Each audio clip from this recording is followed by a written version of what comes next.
Zen in the car, for the spiritually minded liberty activist on the go. Liketh, shareth, subscribeth. It's what the cool kids do.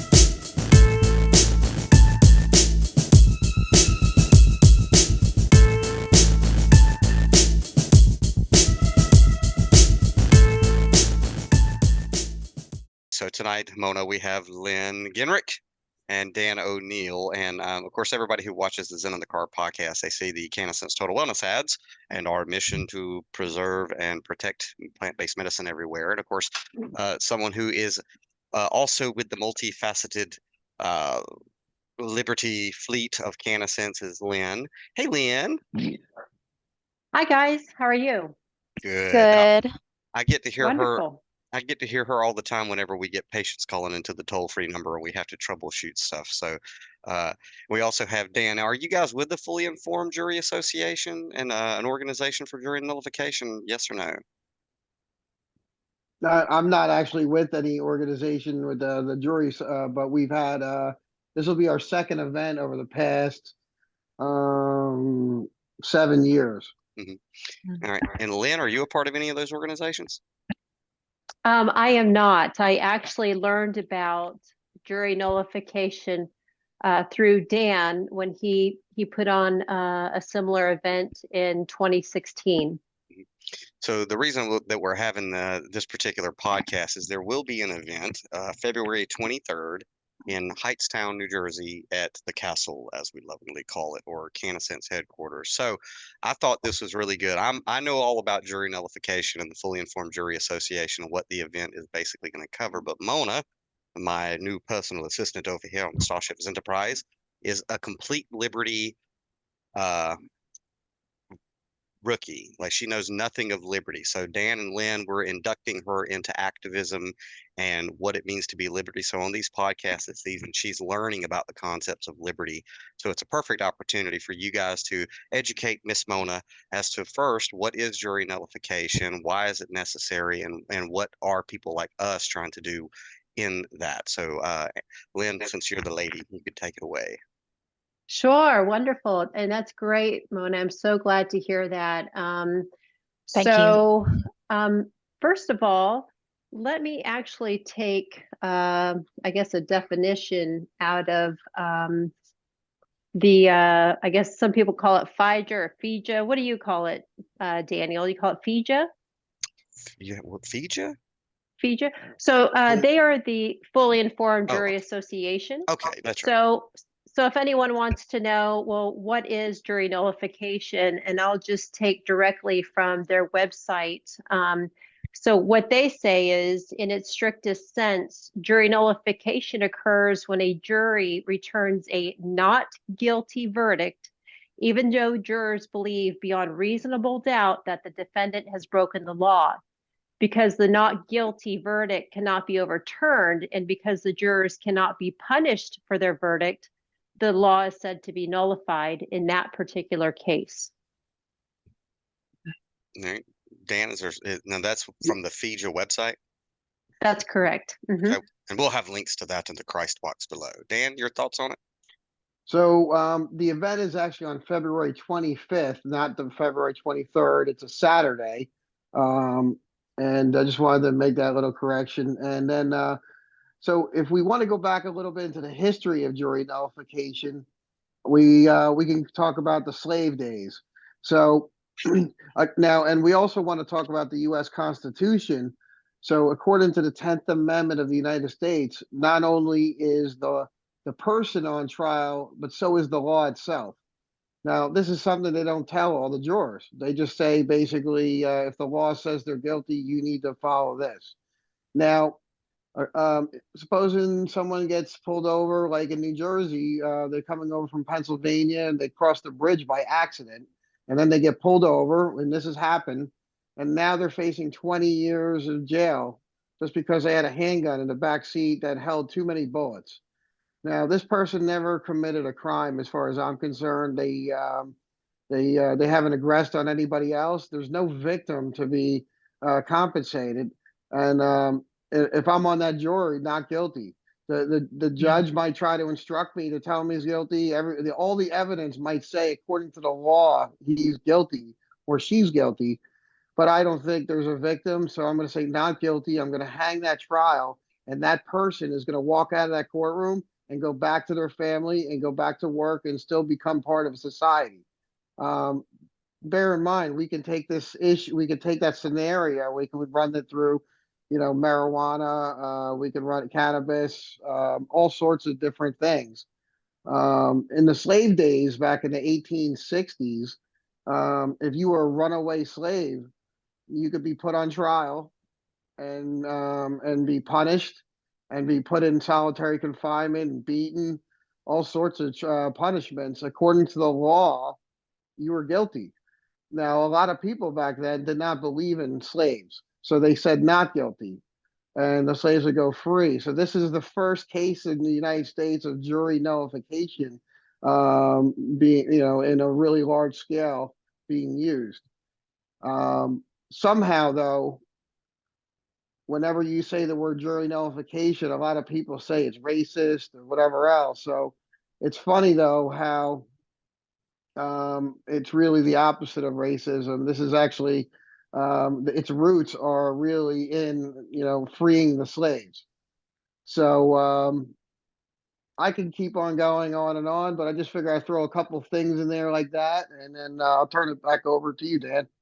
All right. So essentially, I don't know where I've never heard whenever I've discussed jury nullification, I've never heard the racist bit, but most people down here in the South, because as you guys are up north, so our accents are slightly different. But down here, I've never heard jury nullification called racist, but I can kind of see where that might come from. But essentially, I think we all agree, because we're all Ron Paul Liberty people here, is that especially nowadays, you have so many states that write statutes, acts, codes, and ordinances, and the people en masse who don't really know the Bill of Rights, they believe that all of these statutes, acts, codes, and ordinances are the law. For example, cannabis. And cannabis is obviously an important issue to me. But with cannabis, there was never an amendment in the Constitution to criminalize it to begin with. However, state legislators believe somewhere in their head that it must be illegal. So it's really color of law. And we see specifically down here in Georgia with the prison industrial complex and the probation for profit industrial complex. Most people down here in the South are put in cages for victimless crimes. And so what you guys are advocating specifically with this event, which we may be there, chances are pretty good, is that at the end of the day, a jury is the most powerful civic role that can be played, in that if Americans would be a little bit bolder and take things to a jury trial, the jury can find a person guilty or not guilty with with impunity, which means they can't be punished, correct? Yes, if you hang the trial up, if you hang the jury up, it's a hung trial, and that person is going to get set free. Right. And that's kind of the goal of jury nullification. Yes, I guess if they really want to, if they really have a stick up their butt, they could retrial again. But statistics show retrials usually go the same way most of the time, and the state doesn't really. As funny as this sounds, I was about to say the state doesn't like to waste money. I got to come up with something better than that, though, right? I guess they don't like to lose too many times. That's Right. probably what it really is. Right. So how long have you been in jury nullification, Dan? Well, our first event in 2016, we had James Babb come to Killarney's Irish Pub in Hamilton, New Jersey, and New Jersey Weed Man came too. So this guy he's a trip. So this guy opened up a pot store across the street from the police station in City Hall, like 7 years ago, before when no one was doing this kind of stuff. Right. He was getting arrested on a routine basis. He would go to trial all the time, represent himself, and tell everyone, I don't think I hurt anybody. The law is stupid. I think I should be free. and he's charismatic enough that the jurors would believe, would side with him, and he'd go free all the time. He actually spent a year in jail 4 years ago, about 4 or 5 years ago. He spent a whole year in jail, and he still hasn't been charged with anything. Really? Yeah. I had the opportunity of meeting him when two trips to New Jersey ago. He's a cool guy, but essentially, he was willing to put his own neck on the line and hope for the best with jury nullification, because especially with the cannabis issue, it's dumb. I mean, it's dumb for it to ever have been criminalized. But in his specific case, he was counting on jurors knowing that, hey, if you think this is a stupid law, you could find me not guilty, and they did. Yeah. Is that what got you into jury nullification, or did you have a personal event? I'm trying to think exactly what it was that got me into jury nullification. I think James Babb, being a friend with him, was a major influence. At the time, I believe Edward Snowden and I believe Julian Assange were still that was a big thing at the time, and I think we were pushing jury nullification for I think Bradley Manning. I believe that was a big case back in 2014, 2015. So these high profile cases, right now it's Ian Freeman in New Hampshire with the Crypto 6. Is he with he's with Free Talk Live, right? He is. He's the founder of Free Talk Live, and he just got found guilty on 8 counts of money laundering and illegal wire. It's basically all nonsense charges. He never hurt anybody. No one was frauded. But in a case like that, the jury could have said not guilty, and he would have went free. The jury listened to the judge. The jury didn't really understand their own rights, and this is, the problem with this is now you got a guy facing 20 to 30 years in jail that is a good man. Right. Yeah, because I've listened to Ian Freeman for years, and just having listened to him, he wouldn't hurt a fly. But no, he wouldn't. So just being a proponent of jury nullification isn't enough. We have to talk about the jury being fully informed. So with this event that you guys are going to be hosting, what's the goal of the event as far as educating potential jurors to these things? Could I answer that? Sure. Yeah, so the goal is very simple. It's just to make fully informed jurors when called for jury duty. That's the goal. And I just wanted to say something very interesting here. When Dan did his jury nullification event in 2016, and that's when I learned about jury nullification. Dan was the chairman of the Mercer County Libertarian Party at the time, and he organized this event. And him and I both were part of the Libertarian Party there in New Jersey. And it's interesting because after 2016, the Southern Poverty Law Center declared that Mercer County Libertarian Party was the 44th most anti-government group in 2016. That's where CannaSense headquarters is. Well, if the Southern Poverty Law Center says something. so oh, that's hilarious. So that's where we're going to have the event this year? Yes. We'll have to email the Southern Poverty Law Center and let them know. Yeah, I mean, what are your thoughts as a libertarian? What I know you ran for an office as a libertarian. What did you run for, Lynn? Yeah, so I ran for the House of Representatives in the 12th district here in New Jersey as a libertarian, and I did earn 1% of the vote. Actually, I received the most votes out of everyone else that ran for the same in the state. So yeah. I personally think, though, that, myself, I'm not out there saying, vote for me, vote for me, vote for me. That's not my message. My message are things like jury nullification and, saying no to mandates, and a mandate is not a law. So how long have you been a libertarian or in the liberty movement? Well, I actually got introduced to politics in 2011. That's when Dr. Ron Paul stole my heart and cured my apathy. So I got involved politically in 2012 with the Dr. Ron Paul campaign as a Republican.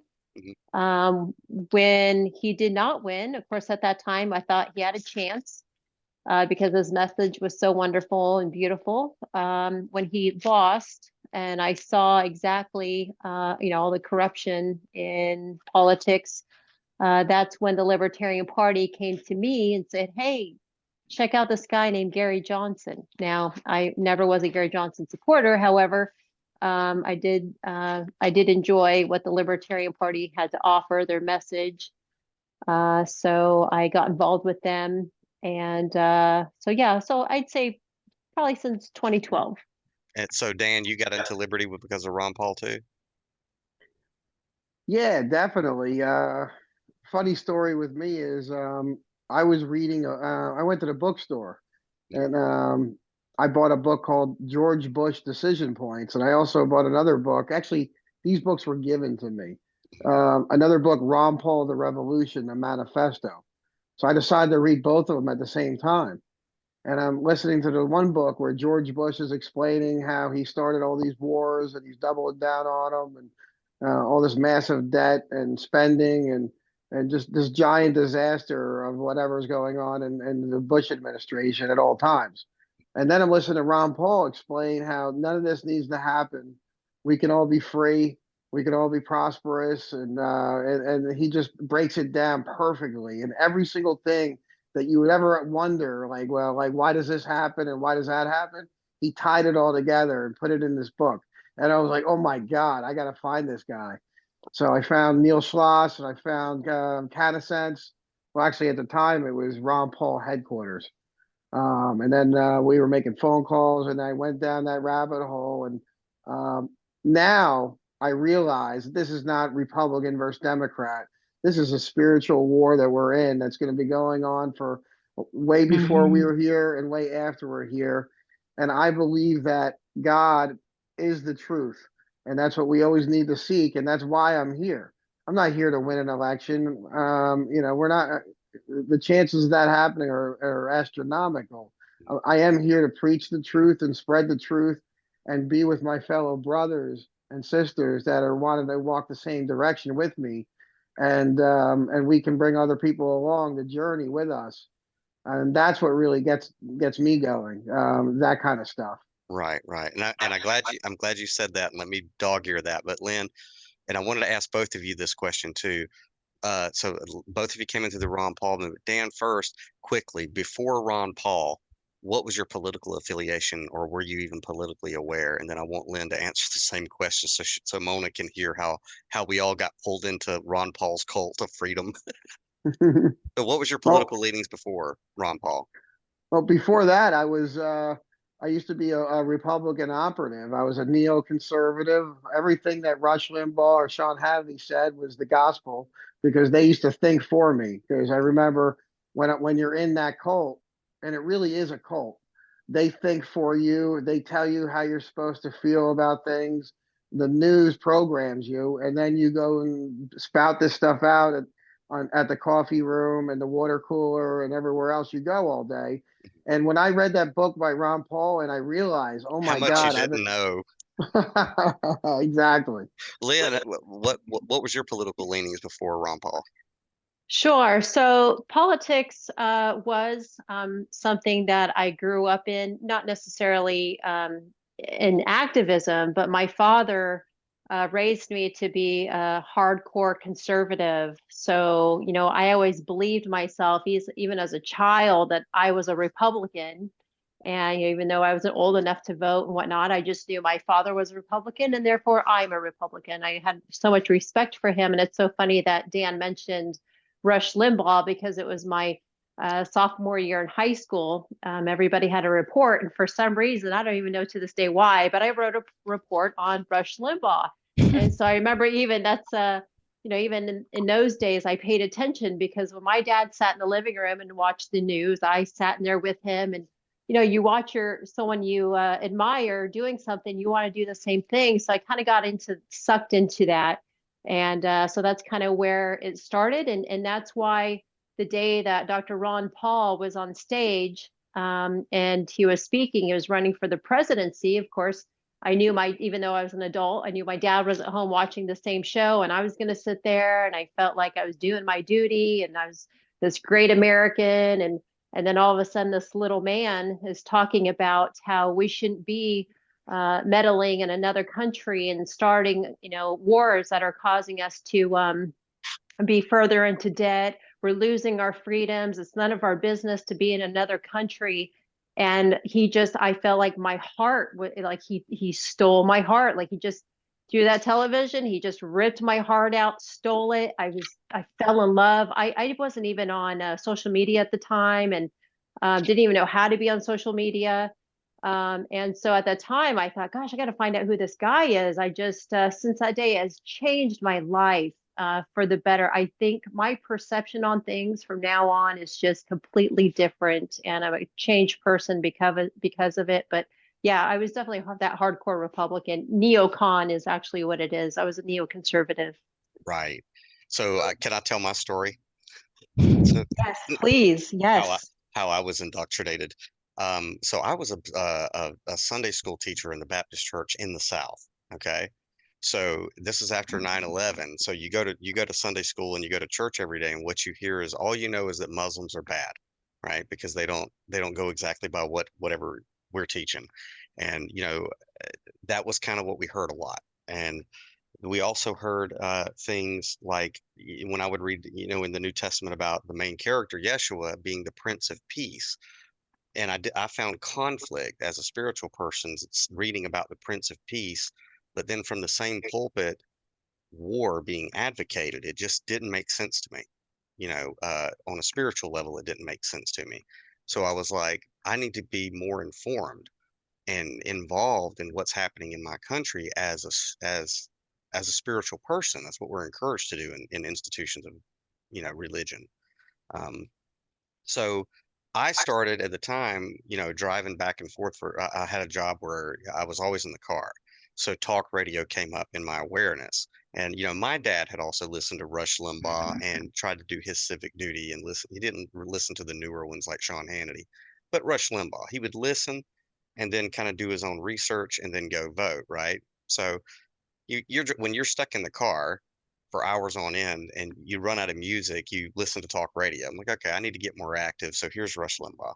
So I'm listening to Rush Limbaugh, Sean Hannity, Glenn Beck, all the neoconservative talking heads. And they keep talking. And I'm like, well, I'm a younger guy. And I'm like, these guys sound like they know what they're talking about, right? I trust them. You know what I mean? I trust them or they wouldn't be on the radio. Mm-hmm. And all of the neoconservatives, Lynn, Dan, you were there, that they would mention, the Constitution and the Bill of Rights.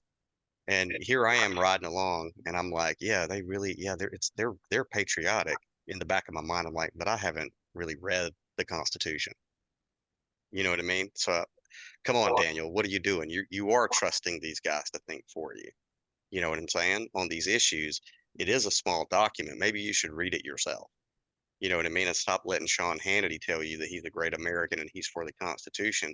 Like you're putting your responsibility off as an American to these guys that you've never met. You should check your stuff, right? So that's what actually got me to look at the Constitution because I was like, well, I want to be as patriotic as these guys I'm listening to in the car. Sean Hannity, you're a great American. And then I read it and I read things in there that's very simple to read, like you're not supposed to have a standing army past 2 years of a declared war. And I start doing the math. You know what I mean? So around that time, it was the 2008 Republican elections, and I was sitting with somebody who was a statist, who was a neoconservative. They wouldn't think outside of what they were being programmed to believe about these issues. And then I'd never heard of Dr. Ron Paul before, but I see all of the typical, Baskin Robbins neoconservatives up there. They're all basically saying the same thing: more war, you know. And then Ron Paul was there, and Lynn, it was like you said, it just second that he started speaking, I was like, this is the only dude up here who has actually Right. read the Bill of Rights. Like, that's it. And then I went through the same rabbit hole that you guys did, doing research about him being called Dr. No, but if it's unconstitutional, he stands his ground no matter what, even if he's the lone vote. And I said, that is a dude that I really want to get into. You know what I mean? Well, here is where it gets weird. After that first debate, the person who was with me, the statist, when he spoke, they said, that old man is crazy. Right. And I knew that the person sitting with me had never read the Constitution, but I recently had. And I went, actually, he's the only one up there that's actually going by the rules of the American game. And that's when the needle was in the vein for me. But that's my story, so of how I got into it. Awkward silence. Oh, no, that's great. That's yeah, I think our stories are all very similar. Really, if you for some reason, Dr. Paul has this way of really opening someone's eyes and ears and hearing the truth. I had never heard the words come out of his mouth before from anyone, even my own father. And like they say, people want to say he's an extremist, he's an isolationist, and he always says, look, he says, freedom is not radical, or it is rather radical, but what we have to see here is, government enslavement, that's worse than radical freedom. And I had never heard things like that before. And it just made so much sense. And I'll be honest with you, I actually, even just like saying those words, even myself, my spirit right now feels lighter. And the thought of liberty and freedom, just talking about those things just gives me energy. And so that's what he did, and he put into me. So, doing this event, we're calling it Jersey Nullification, even though it's about jury nullification. It gets me very excited. It gets my spirit excited. We want to say to people, look, we want to give you freedom, and we want to give you the power to free others and save lives. And so had it not been for Dr. Ron Paul, I really don't think I would ever be in this position to help advocate for that. So yeah, it's great stuff. Yeah. And what's funny about it is, I don't think the Ron Paul revolution is over, but it was like after he retired, a lot of us, Lynn and Dan, you guys know this, we all had to decide where we were going to go after that, as far, because once you go liberty, it's like something that burns in your bones. You can't quit. You have to find some avenue in order to express it once you taste it. Right. And, like for me, I looked around, like you were talking about a minute ago, Dan, I was like, okay, well, now that Dr. Ron Paul is stepping down, where do I best serve in liberty? And then the awareness of Neil Schloss came to me and the Cannabis Mission. And I was like, well, I saw the model for the CanaSense thing, and I was like, it makes sense to me. It is liberty, and that's kind of where I gravitated towards. Obviously, is patching people up, with medicine, and that's why I support it so much, is because it's an extension of the Ron Paul liberty movement for me. You know what I mean? Go ahead. I don't know where to go, but I remember back in 2012, like, where did I go next? Some people went into cryptocurrencies, anarchy. I remember that was when I first started hearing the word anarchy. I'm like, what the hell does that mean? It sounds like a scary word, right? Yeah. And then I didn't realize it meant free markets and no coercion, no rulers, no masters. But then I also I got deep into conspiracy. I became a John Birch chapter leader, and started teaching everyone about Agenda 21. And I was telling everyone, they're going to take your property rights away. They're going to start killing everybody off through a lot of different means, and they're going to start getting rid of your gasoline and your oil, and they're going to start making smart grids. And it's funny, when I was talking about that back then, it seemed like it was a million years in the future, like it was never going to happen. And now I remember when 2020 came and they put the crackdown on it with the COVID, and then all of a sudden, all the shit that was supposed to happen in 2021 got accelerated, and they caught up the schedule really quickly. Right. And now we live in a new, it's like after 9/11 again. It's like a whole new world again that we have to learn to figure out. Do you want to talk about Agenda 21 whenever we come back? I don't know if I'm particularly too qualified, so don't dig too deep on me. But what do you think? Do you want to talk about it? I mean, we can that, or like mostly what our audience is, Dan, is like what I try to do, like the whole point of Zen in the Car and the podcast was, I'm a spiritual guy and I'm also a political guy, and it's kind of a hybridized thing. And the whole idea of doing Zen in the Car was every year we bring in people of different spiritual proclivities to see if no matter what your beliefs are, you can operate under the common mission of freedom and liberty, right? But anyway, Mhm.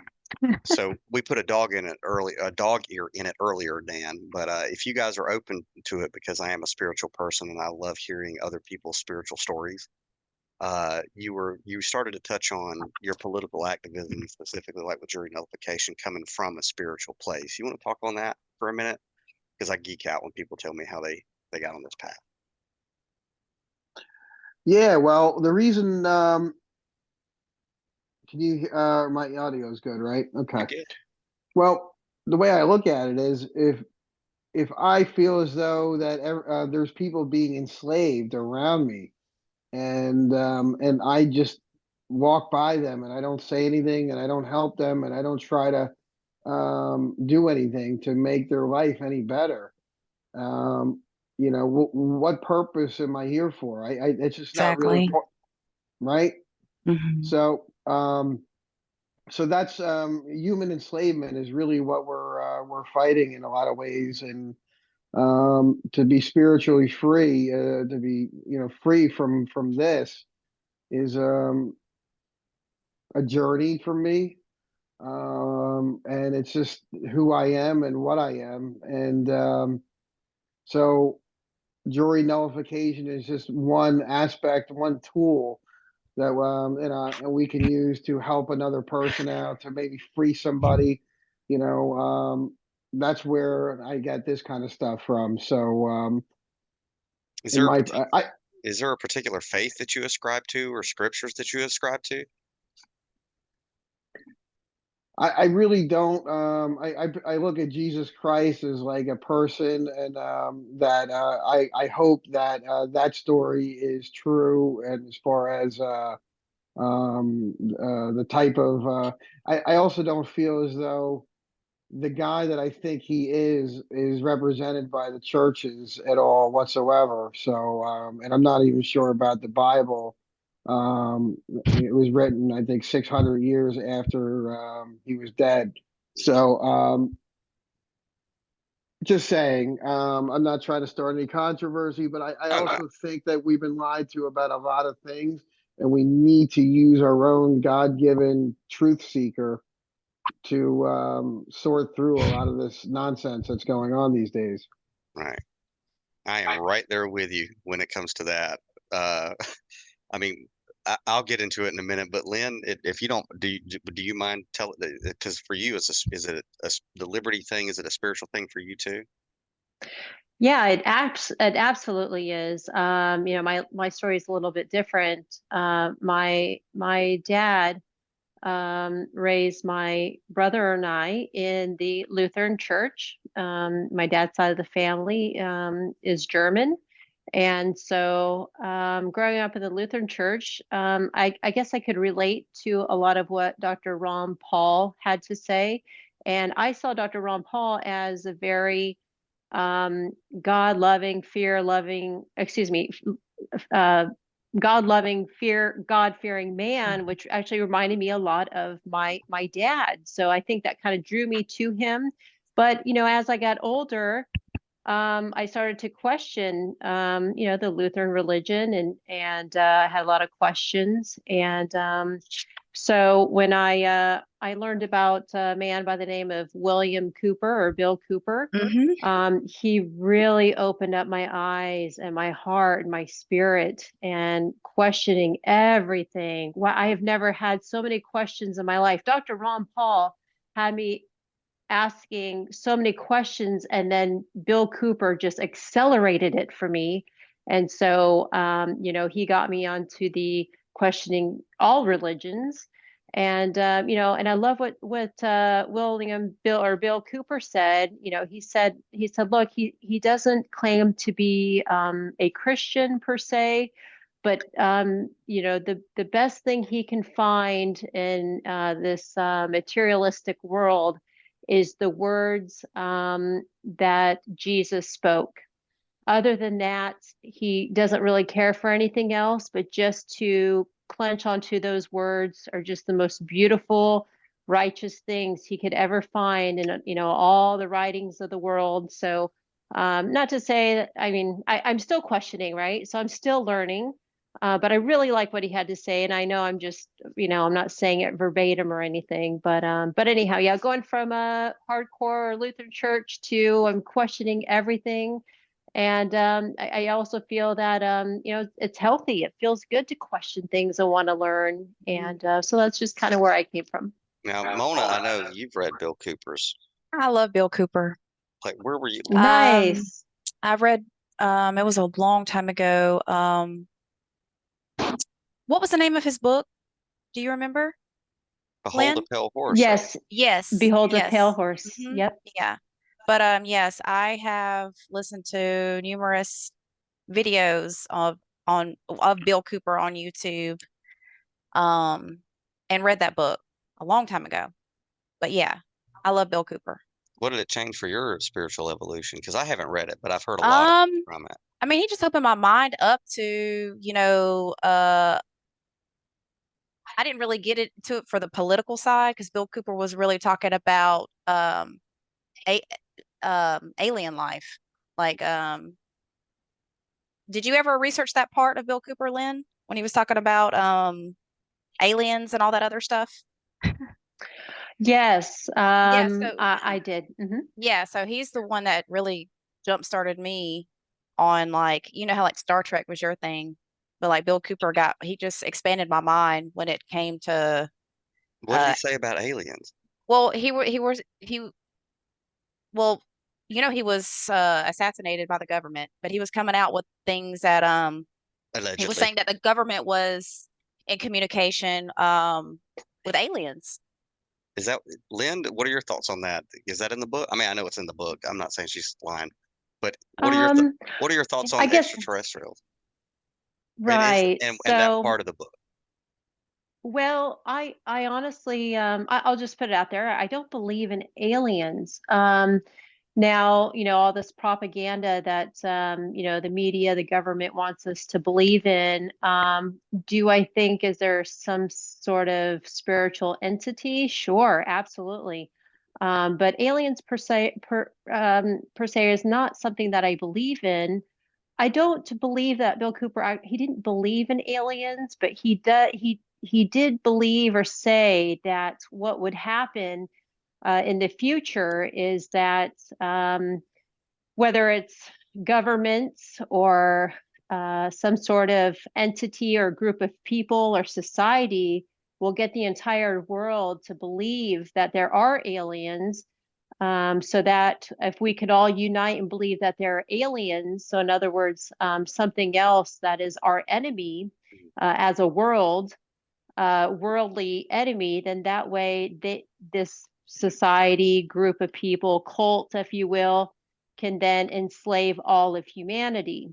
Now he did do a lot of research, and he would there's a lot of video recording of what he was doing, and he would even video record government bases, and he would see what they were doing with their aircraft and whatnot, but he couldn't explain how all of a sudden this aircraft with all this light, the type of speeds that they were going, how they were disappearing. He's recording all of this stuff, so I think he did believe that there was something, but not necessarily aliens per se, but that's what they want us to believe. So But you would say they're more spiritual, but there's something outside of the light spectrum that is interacting.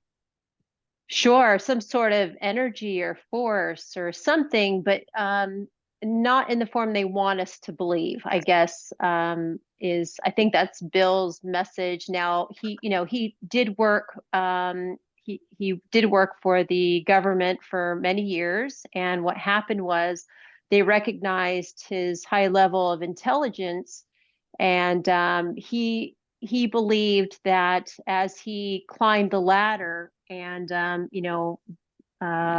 had more access to information that the government was keeping secret, he believed that, in other words, they would put things on his desk purposely to control his thoughts. You know what I'm saying? To have him have a certain opinion. And so he began to question that, hey, things aren't adding up here, and so he does disclose, after so many years, he finally was able to disclose, those documents or things that came across his desk. And that's, it really made him question it and seek the truth. And of course, he was a lone wolf, and intentionally, because he said, look, if I were to bring, people onto a team, those people could easily influence my opinions, and I'm searching for the truth. So I need to do this alone. And such. So, right. And, I think it's really funny because, me being a Star Trek guy, I have a myriad of different beliefs about life other than Homo sapien, and all of its different manifestations. Whether you call them angels or extraterrestrials or demons or extraterrestrials, it's like something not terrestrial. You know what I mean? For me. But, I was aware of Bill Cooper. But I went more of the Alex Jones route in the beginning. I went more down that rabbit hole, but I was aware of Bill Cooper and some of the stuff that is in Behold a Pale Horse. And I'm like, well, he was saying a lot of stuff that back then made him look kooky. I mean, but when you're the first person to start saying some stuff, you're always going to be the one that looks kooky. And his death was highly suspect, because I did study that, like, how he was killed. It's like, well, where there's smoke, there's fire. Clearly the guy was killed by the government. Why? It couldn't have just, you know what I mean? But specifically with what you're talking about, which is if whoever they are, the people who move the chess pieces on the board, if they could get humanity to perceive, and like I think even Ronald Reagan said, an extraterrestrial external threat, it would make it a lot easier to consolidate, any republics that are left into a one world government. And how do you go about doing that? Well, it's like fast forward to just a couple of years ago, because I keep tabs on it. Now you have officials from the Pentagon going on national TV saying, now they're calling them UAPs, unidentified aerial phenomenon. Because we've been saying that anybody who sees a UFO for 60 years is a kook. But now we're going to send a representative to Fox News, CNN, MSNBC to show Navy footage of things that we can't explain that are here on Earth now. And we don't know what to do, But the way that they are spinning it, Lynn, is that it is a threat. And they're going that angle. But the good news is that they've unequivocally been forced to a point to where they have to go, okay, something's happening and we don't quite have our hand on this leash. You know what I mean? Sure. Yeah. And, with Bill Cooper, as far as I know, I mean, he was the first one to call out, JFK assassination. In fact, he was actually, I don't know if I should say it this way, but scheduled to be assassinated. I don't know how else you want to say it, but they were planning to go to him on September 11th, 2001. That was documented fact. And when they went to go to his house, he was doing a live broadcast from his shortwave radio show, exposing what was the events on 9/11. So of course they weren't going to interrupt him when he was doing a live show, a live broadcast. So I think you'll have to correct me if I'm wrong. I was thinking it was like November 5th they killed him. But yeah, he was scheduled to, for these agents to go after him on September 11th, 2001. Things are very strange about that, but he was the first person to say 1 month before 9/11 even happened. He said, hey, look, guys, something's going to happen with bin Laden. And I'm going to tell you right now, the government is going to blame bin Laden. I don't know how or why, how this is going to happen, but I'm going to tell you, they're going to blame it on him. And I don't know what big event is coming, but that's all I know. He's going to be the guy. And so, and of course, when he was doing his live broadcast, he didn't even know, that they actually, did do that at the time that day. But he just, he exposes NASA, the moon landing. This guy was brilliant with a camera, had a lot of experience, so he was not easily fooled.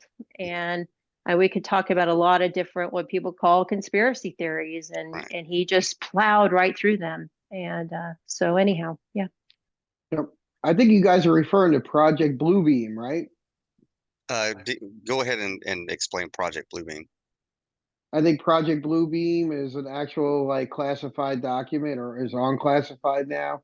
And apparently they're going to use some sort of holograms, and it's all going to be in the sky, and it's going to be like fake aliens. And then they're going to get everyone in the world to fight them, and everyone's going to unite under one banner and everything else. But apparently, like, all this stuff is not just like a wild conspiracy. They actually wrote this down and called it Project Bluebeam. And it's declassified. Yeah. So, but we're kooky. But this is actually stuff. This is stuff that the government. This is stuff that the government openly says now. Yeah, it's crazy. Well, what does he say? Because I have a particular affinity for Yeshua. I don't call him Jesus Christ. And I just released. I'm releasing some articles called "Introduction to Corporate Christianity," where for the first time I publicly give my opinions on the church and the official story. So I don't call him Jesus Christ. I call him Yeshua. But what is Bill? I thought Bill Cooper had some like opinions about Yeshua, that he was a holographic entity or an extraterrestrial or something.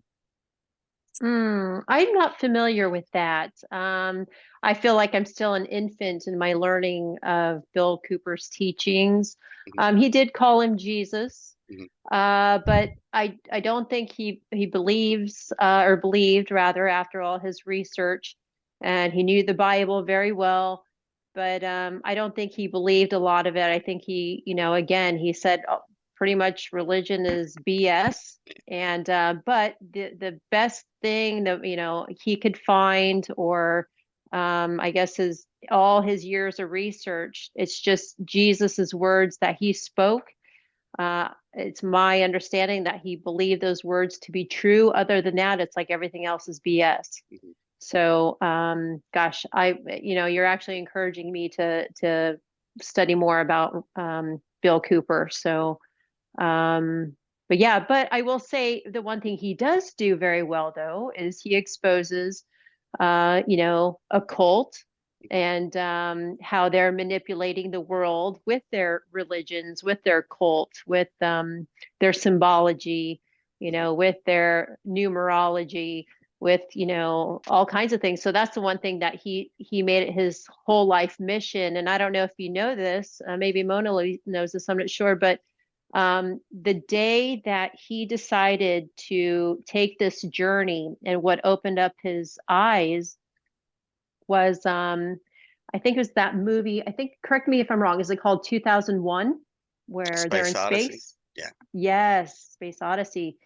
He said when he sat there in the movie theater and he was so taken aback, he watched that movie and he was just fascinated, absolutely fascinated, and just the emotion rushing through him.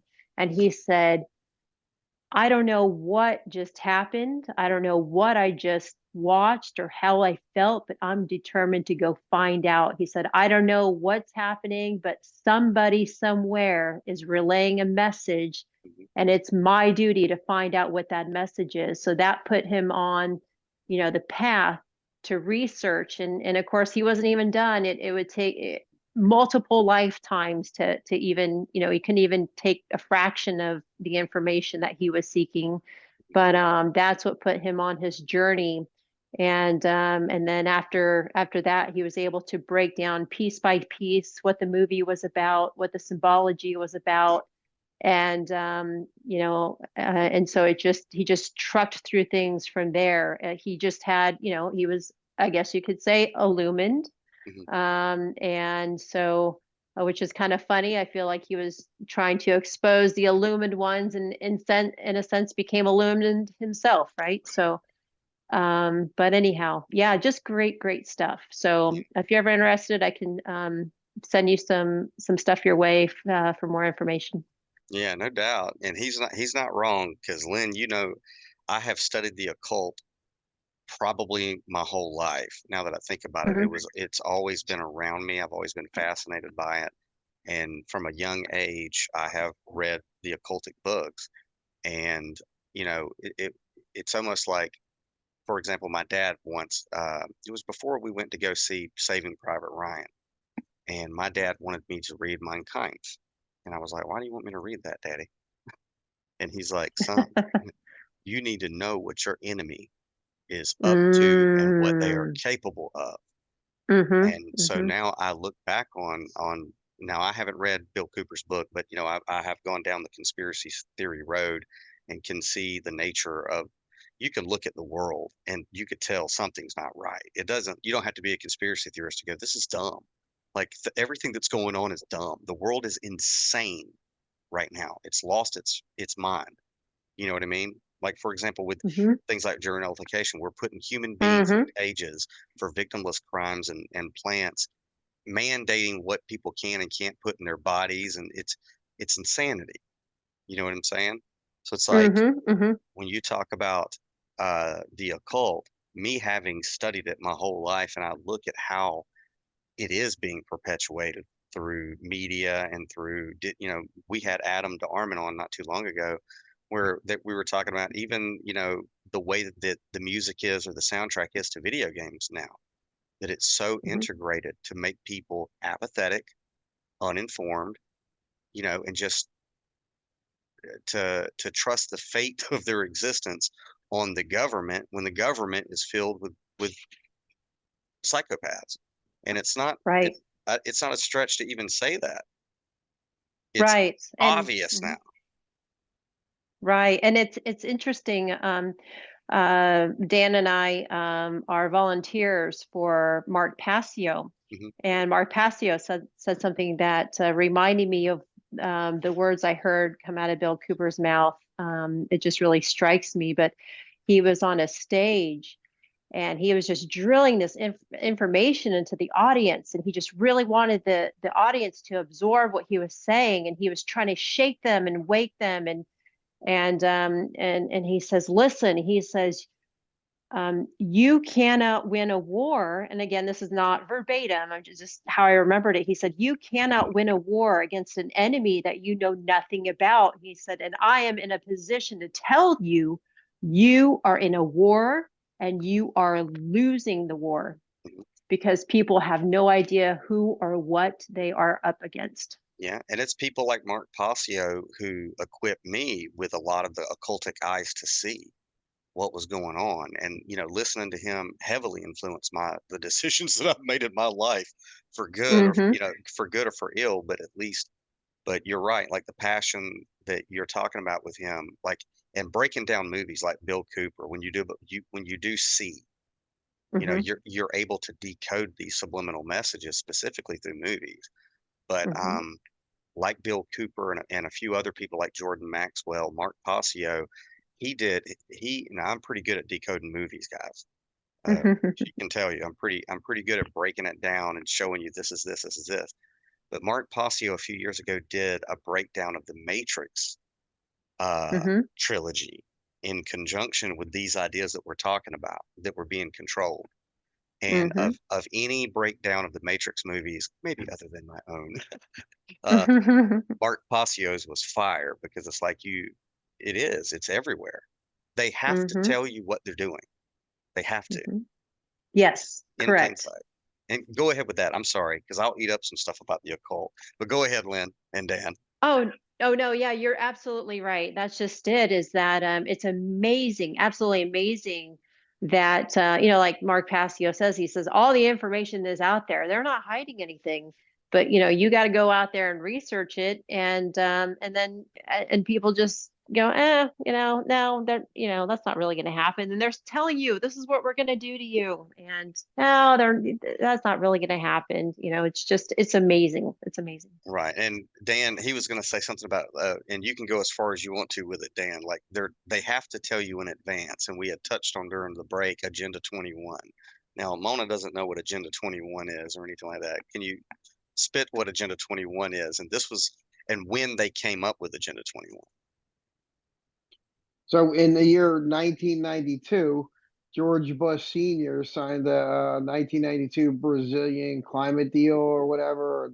They were talking about how in the year 2021, they're going to basically talk about climate change and taking away property rights and everyone moving into smart cities, GMO crops.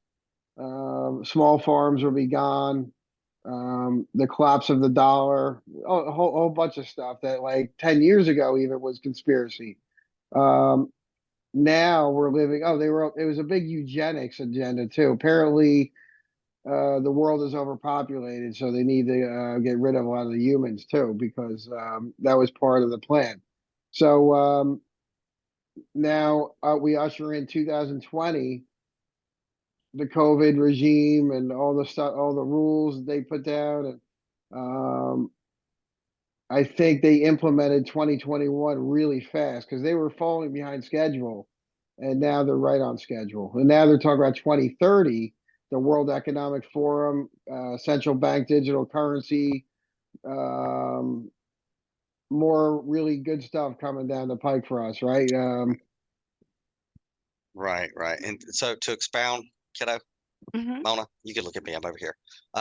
So Agenda 21, and I'm sorry, Dan, but let me expound upon it so she gets it. Because this is back when they were calling me kooky back in 1992. Okay, he's telling you about this thing, Agenda 21. We'll have to pull it up later, and you can read it for yourself. And essentially, to condense it, because she's not political, we're trying to get her there. If you go back to this document in 1992, Agenda 21, it basically it tells you, it's like a prophecy of everything that we're experiencing since 1992, from 9/11 to occupying foreign nations around the world for perpetual warfare on something you can't beat, terror, right? To now we're going to talk about, taxing people for carbon because of climate change, and then we're going to, quarantine. All this stuff was, GMO crops, all of it was in Agenda 21 in 1992. But if you'd brought it up and said, hey, by the way, United Nations just signed this thing called Agenda 21, it says a bunch of crazy shit they're going to do to us. If you would have brought it up back then, they would have called you bonkers, right? But everything that he's talking about in Agenda 21 is what has happened now. So now all the conspiracy theorists, well, they're us. Yeah. You know what I mean? Yeah. Right. And even, when you're talking about that, it reminds me of what Bill Cooper was saying. And he was saying this even in the 1990s, maybe earlier, but I can remember definitely in the 1990s for sure. He was explaining how this occult is going to enslave us with a computer. And it sounds so bizarre. Like, how can we be enslaved by a computer? It made absolutely no sense, right? He sounded absolutely crazy. And then we look at what they're doing, like, connecting our money, our identity with, like a Fed coin or cryptocurrency, where you're not going to be able to have your heat turn on in your house unless you've earned your credits on your digital blockchain money system. If you eat too much meat in the week, you're not going to have any more food, whatever the case would be. But, in the 90s, no one had any idea what he was talking about. And he was already warning that. He even said something to the effect about how it's going to be such a horrific enslavement that, even being thrown into, a physical prison isn't going to be as bad as when they're going to enslave us all to a computer. And it made no sense. Like, no way, first of all, it's not going to happen, but how can you even compare? We know how a prison can be horrific, torturous. And he's saying, no, no, no, no, you can't even imagine how bad it's going to be. Your future is going to be when they enslave you to a computer, and we're seeing it, we're feeling it, it's coming, and it's like a freight train. It's just unbelievable. Unbelievable. And I say this all the time, Lynn. We got less than 8 minutes left. I say this all the time. I say there are two novels that legitimately gave me nightmares. One is Bram Stoker's Dracula, because it's a creepy book. It really is. And the other was 1984 by George Orwell.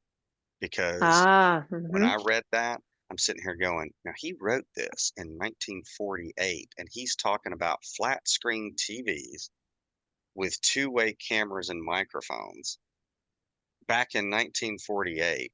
And this is how Big Brother would monitor and control and propagandize every single day. And I read this book, I mean, it was over a decade ago for the first time. And I'm sitting here going, how did this dude know in 1948? And the way that it was. Go ahead. Oh, well, it just actually brings me back to Bill Cooper, because from what Bill Cooper said about him, just like Bill Cooper was, I don't know what you want to call it, some sort of a secret agent, if you will. He was, I think he spent time in the Army and then the Navy. The Navy was his dream. And he was, I don't remember his exact title, but he had, access to all the secret documents. And then he even exposed Orwell, as he was also, a lot of people didn't know this, but he was also a secret agent. In other words, he worked for the government, but Bill leaves the impression in my mind, the way I interpreted it, was that when he realized what the plans were, he had to find a way, an outlet to expose it without exposing it, right? So when people write a book or write a movie, or maybe you're a comedian, somehow you're telling the truth without actually telling the truth. And he's saying, look, he was just like me. He too was a secret government agent, and he had to find a way to expose what was going to happen. So, or what is coming, Right. So anyhow, that's what I understood. I had heard, because his real name was Eric Blair, because every writer has a pen name. I got a few, but I had heard he had worked for MI6, and that it was after he wrote Animal Farm, and then 1984. I had heard he wrote, and I don't know if it's true, that he wrote 1984 on an island, like he was that paranoid when he was writing it, because it was too much true. But it's like, I don't know, as technology has evolved, either George Orwell was a prophet, or he was privy to information kind of like Agenda 21 that was pre-written way back when, and he let it out that way.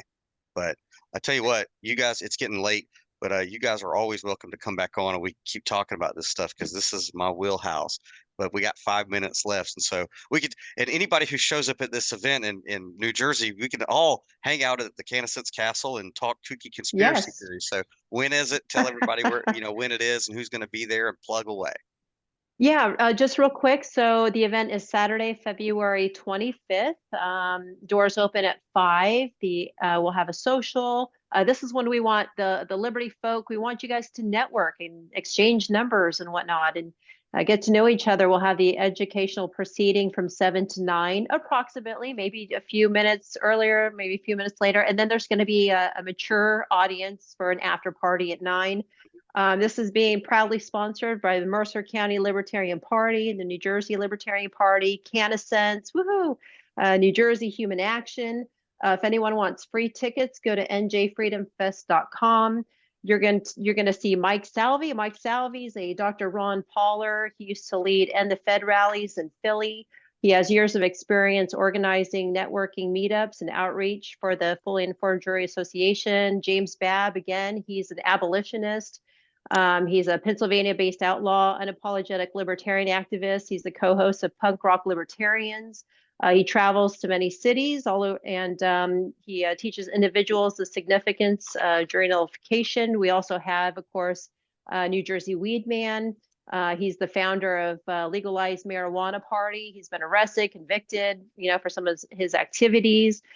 He's mounted legal defenses, challenges to laws regarding cannabis. And of course, our last one is Bob Smiley. He's the founder of Jury Hero, real quick. So in 2012, the Dr. Ron Paul campaign, Bob was introduced to FIJA. He began his FIJA outreach in 2015, the month after the cops discharged their firearms on a group of innocent bikers in Waco, Texas. So during the Twin Peaks massacre, 177 bikers were also jailed under bogus charges. So today, Bob's the Texas state contact for FIJA, and he's had several successful courthouse outreaches where no one has been arrested. Again, he's with the founder of juryhero.com. All right, cool.